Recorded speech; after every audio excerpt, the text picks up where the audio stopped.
দুপুরে ভাতের সঙ্গে খাওয়ার জন্য বানিয়ে ফেলুন চটজলদি ঝিঙে আলু পোস্তর এই রেসিপি।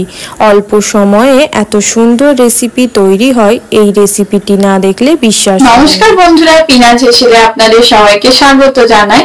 আমার চ্যানেলের ভিডিওগুলি ভালো লাগলে আমার চ্যানেলটা কিন্তু অবশ্যই সাবস্ক্রাইব করবেন। ঝিঙে আলু পোস্ত বানানোর জন্য এখানে আমি 500 গ্রাম ঝিঙে গোল গোল করে কেটে নিয়েছি, তার সাথে মাঝারি সাইজের আলু লম্বা লম্বা করে কেটে নিয়েছি।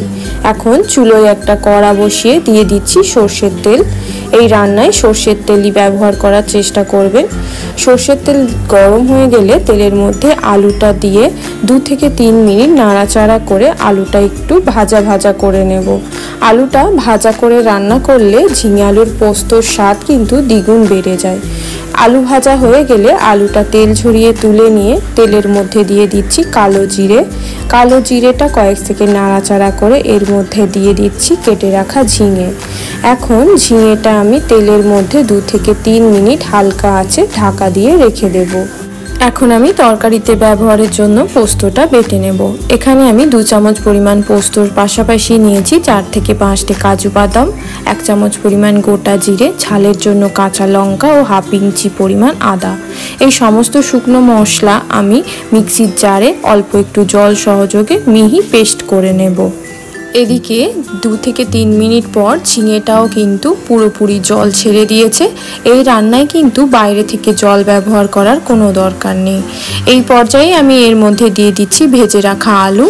আলুটা এখন আমি ঝিঙের সঙ্গে হালকা হাতে একটু নাড়াচাড়া করে আবার ঢাকা দিয়ে দিচ্ছি। ফিরে এলাম 5 মিনিট পর। 5 মিনিট পর ঢাকা খুলে আরও একবার হালকা হাতে আলু ঝিঙেটা ভালোভাবে নাড়াচাড়া করে দেব। দেখবেন আলুটা কিন্তু অনেকটাই সেদ্ধ হয়ে যাবে। এই পর্যায়ে আমি এর মধ্যে দিয়ে দিচ্ছি বেটে রাখা পোস্তর মশলাটা। এখন আমি এই মশলাটা অ্যাড করে ভালোভাবে আলু আর ঝিঙের সঙ্গে মিক্স করে নেব। বাড়িতে এইভাবে একবার ঝিঙে আলু পোস্ত রেসিপিটা ট্রাই করতে পারেন। ভালোভাবে মিক্স করা হয়ে গেলে এর মধ্যে এখন দিয়ে দিচ্ছি অল্প একটু হলুদের গুঁড়ো, তার সাথে স্বাদ অনুযায়ী লবণ। এখন এই নুন আর হলুদটাও ভালোভাবে ঝিঙে আলুর সঙ্গে মিক্স করে আরও একবার ঢাকা দিয়ে দেব, যাতে ভালোভাবে আলুটা সেদ্ধ হয়ে যায়। ফিরে আসছি আরও 5 মিনিট পর। 5 মিনিট পর ঢাকনা খুললেই ঝিঙে আলু পোস্তর এই রেসিপি কিন্তু পুরোপুরি তৈরি। এখন আমি এই পর্যায়ে আরও একবার ভালোভাবে নাড়াচাড়া করে ঝিঙে আলুটাকে মিক্স করে নিচ্ছি। এখন এই রান্নার মধ্যে অল্প একটু মিষ্টি মিষ্টি ভাব আনার জন্য দিয়ে দেব 1 চামচ পরিমাণ চিনি। আপনারা চিনির পরিমাণটা আপনাদের স্বাদ অনুযায়ী বাড়িয়ে বা কমিয়ে নিতে পারেন। এখন চিনিটা তরকারির মধ্যে আরও একবার ভালোভাবে নাড়াচাড়া করে মিশিয়ে নেব। এখন গ্যাসের চুলোয় আরও 1 থেকে 2 মিনিট তরকারিটা নাড়াচাড়া করে নেব, যাতে চিনিটা ভালোভাবে গলে যায়।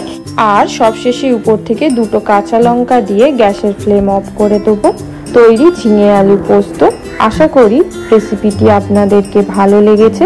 রেসিপিটি ভালো লাগলে আমার চ্যানেলটি কিন্তু অবশ্যই সাবস্ক্রাইব করবেন, তার সাথে লাইক কমেন্ট শেয়ার করতে ভুলবেন না কিন্তু।